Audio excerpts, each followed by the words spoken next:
Hello everyone and welcome to another video and the 8 habits that I have used to basically level up my entire life. I went fully self-employed in March of 2021 and it's been a big battle getting everything sort of under control, prioritizing the right things, doing the right things at the right time, learning from mistakes, all this stuff that is integral to my long-term progress and general growth mindset, alongside training, alongside income, alongside all the obvious day-to-day stuff that goes on that I don't necessarily talk about as much on this channel, but today we are going to do so. So there are 8 habits I'm going to run you through, and hopefully you can take some lessons away from things as well, as this is simply the things that have benefited me. They might not benefit you, but equally they might. So give them a go and let me know how you get on in the comments down below.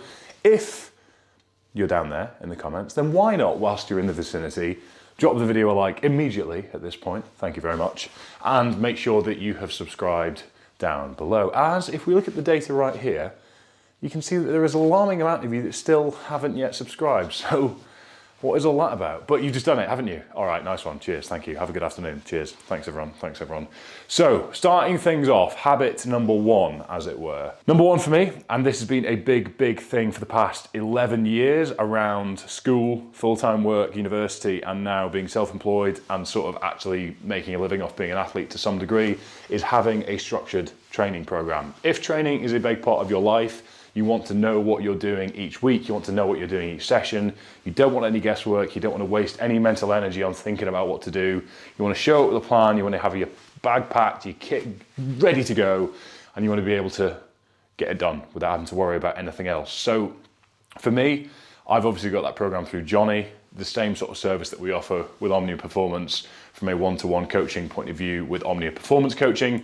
But there are a whole load of training programs live on our website if you do want to train as a hybrid athlete. We've got some group coaching going live very soon. We have a Hybrid 101 beginners program, and we do have our one-to-one coaching offering. So do head to the description down below, top link there, and you can find some more information. But whether it comes from us or from someone else, the main thing is that you have a structured training program to follow. Otherwise, you might just end up chasing your tail, you might be disappointed with progress, and training is one of the many things that we can do on a day-to-day basis to get some quick wins, really underpin our lifestyle so that when things go south, when adversity gets thrown at us, when things get difficult, we know that we have won that part of our life that day.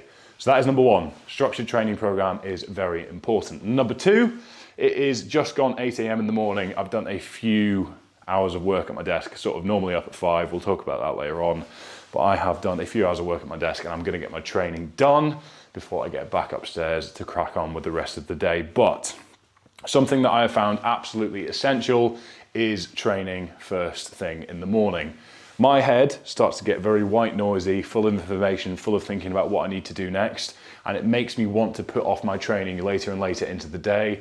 And then when it comes to training, what should be a release from the day, what should be quite a peaceful sort of part of my routine and structure within the context of the day, becomes quite stressful because I think I should be doing something else. I'm worried about what's going to happen next. I'm worried about if I can get everything done before bed. But if I can get at least one session done, if I'm doing double sessions, if you're not doing double sessions, then getting it squared away first thing I think is essential, because it means that when you're just getting up, when you're getting into your morning routine, into your rhythm that day, you can get it out of the way and get straight to work. So without any further ado, I'm going to do exactly that. I'm going to get straight to work and I'm going to get my first session of 2 of the day out of the way whilst my head is nice and clear. I'm feeling semi-fresh, but I have done a few hours of work, so I'm already quite switched on mentally. But no time like the present, eh? Good morning, everyone. Upper body session. Let's go.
Okay, so session number 1 of 2 for the day complete. But instead of filming tonight's swim as part of this video, we are instead going to film Friday morning's sunset swim to reiterate point number 2 as part of points 7 and 8. And I know what you're thinking, this sounds a lot like GCSE maths, Fergus, what is going on?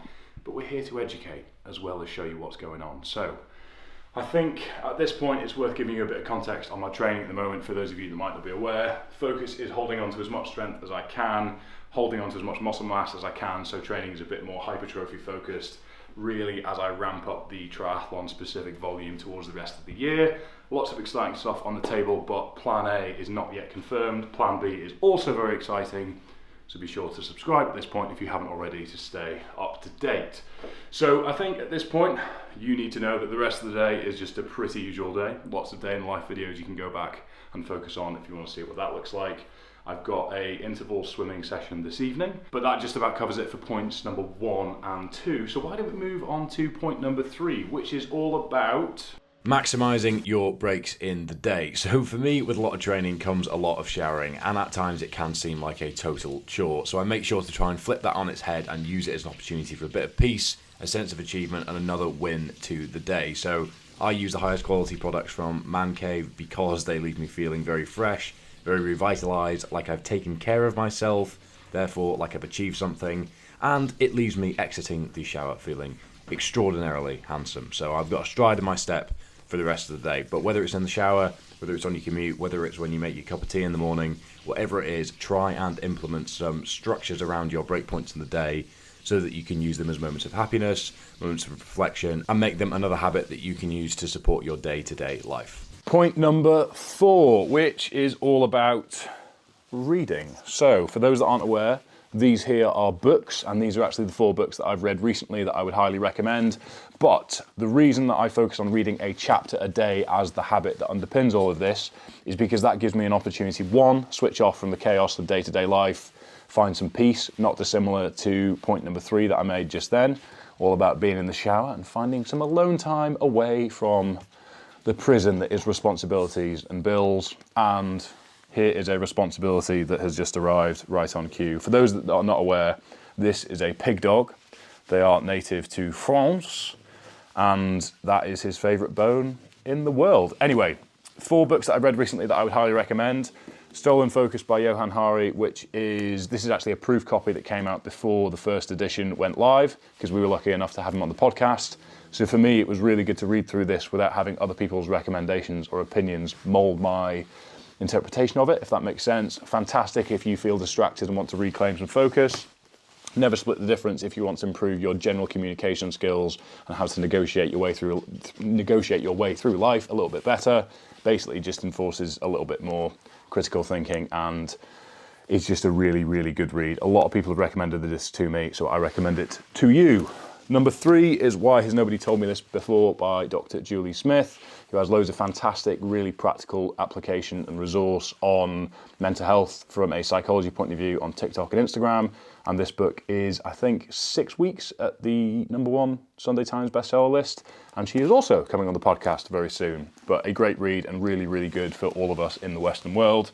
And then one of Daniel Pink's many books, who is also coming on the podcast soon. So at this point, at the Modern Mind UK, second top link in the description will be the podcast that you can check in with. And if you haven't listened to it before, then please do. But this is The Power of Regret by Daniel Pink, which is another fantastic read by him and is a great way to reframe your perspective on regret. So point number 4, a chapter a day keeps bad habits away, I guess, which leads nicely into point number 5, is all about managing our circadian rhythm. And for those of you that don't go to bed fully clothed in the mid-morning after you've already got out of bed like me for the purposes of this video, I think the thing we can all agree on is, wow, Fergus, what a sick outfit. Where's it from? Well, it is from Gymshark. So if you want to grab yourself anything from them, please do use the link in the description down below. And this habit is something that Ben Francis himself recommends, so it must be good. And number 1 priority in terms of managing your circadian rhythm is getting up at the same time every single day. So for me recently, that has been 5 a.m, not because I'm part of the 5 a.m. club or think everybody should be getting up that early, but rather because that is when I feel like I get the most work done in the morning. and it means that it can be predictable for me. So that means I'm up at 5 a.m. on Sundays, I'm up at 5 a.m. on Saturdays, because it gets the best out of my energy, keeps me optimized, and allows me to manage that human biology a little bit more closely. That then feeds off into some secondary habits like caffeine management, sleep optimization, and all these little 1%ers that we can add in. Anyone that's got a Whoop strap, anyone that sort of focuses on unwinding before bed, these are all things that help optimize our circadian rhythm and get the best out of our sleep. So reading, feeding in from point 4, is I tend to read a chapter a night before bed because that helps me kind of de-stress from the day and kind of draw a line under it before I go to sleep. Helps sort of narrow my thoughts to just really down to the essentials so that I can just go to sleep without worrying about anything. As well as that, products that I use to help optimize and work around my circadian rhythm and my caffeine curfew of midday is Human 24. So those of you that have been following the channel for a while will know all about this, but this is Rise, which is basically a morning optimization drink focused with some natural electrolytes, 125 milligrams of naturally occurring caffeine. Ingredients are on the screen for you here. And what this does is this basically gives me a kick up the arse in the morning, really gets me hydrated, really gets me cognitively switched on, and just has me feeling full of energy from the word go. And then, because I will only have another coffee at about 10 a.m, generally speaking, I will have no more caffeine after that point. I will then have Flow, which is a caffeine-free nootropic adaptogen, which I have in the afternoon. Ingredients are on the screen for you here. And this is basically a pick-me-up in the afternoon to keep me cognitively switched on, to avoid that slump in the afternoon without having to reach for more caffeine, which is therefore blocking my adenosine and meaning that when it comes to going to sleep, the half-life of caffeine isn't affecting my quality of sleep, meaning that the quality of sleep is increased and I am recovering better and feeling more cognitive the following day. As well as that, this is Pre-Sleep, which is a pre-sleep supplement, funnily enough, and ingredients are on the screen for you just here. And the focus of this is just giving you a real good hit of supplementation for optimizing your sleep. And these 3 products work in conjunction with me taking ownership and managing my circadian rhythm so that I can optimize my sleep around my training, my recovery, work stresses, and just all the general day-to-day balancing act that is life in general. So optimizing and managing your circadian rhythm is point number 5. And point number 6 is routinely planning your day the night before. So I have a planner here from Amazon that I found very effective. I've linked it down in the description for you. And this is basically just a way for me to calibrate what needs done tomorrow, what the priorities are, what I'm grateful for that day, schedule out my day in the right-hand side. But whether it's on this planner, whether it's on a whiteboard, whether it's on your tasks on your iPhone, or whatever the alternative is on an Android, I do not know. I very much like to lay out the day beforehand so that I've got a clear idea of what needs achieved, what's realistically achievable in the time frame of a day, work out where my training is going to fit into that schedule, plan any travel time, etc., etc., and just basically make it work as effectively as I can before the stress of trying to make it all happen kicks in, and then you just start chasing your tail, wondering what you should do first, what you should do next, etc., etc. I've said etc., etc. about 90 times at this point, but one more time for good luck, etc., etc., etc.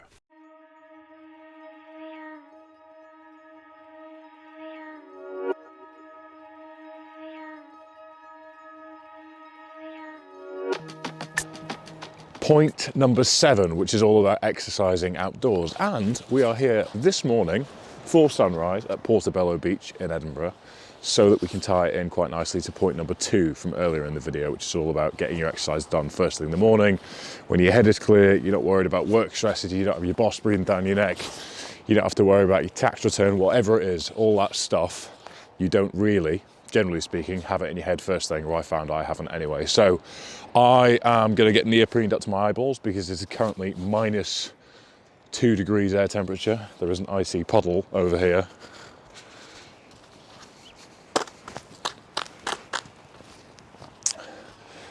So to say this is a morning this is going to fill me full of nature-focused euphoria, I think would be fair. But the whole point of this, really, number 7, for me, I found in terms of just clearing my head, getting some fresh air, just switching off a little bit from the world, this point here, getting outdoors as often as you can, a decent dosage each week, has been really beneficial for me over the past couple of years. And I found that when I don't have it, I do notice it going into Monday, Tuesday, the following week if I've missed out. So For me, it's a case of all my cycling, all my running, getting in the hills, as much swimming as I can, get it done outdoors because it's a real good hit of nature, fresh air, all the things that we need as humans, anthropologically speaking, socially speaking, to function cognitively and excellently at all times. Asterix. Not the cleanest of executions in terms of making my point, but hopefully the point has been made nonetheless. So, why don't we get in the water and then regroup out of the water for point number 8. So I'll see you in there in 3, 2, 1.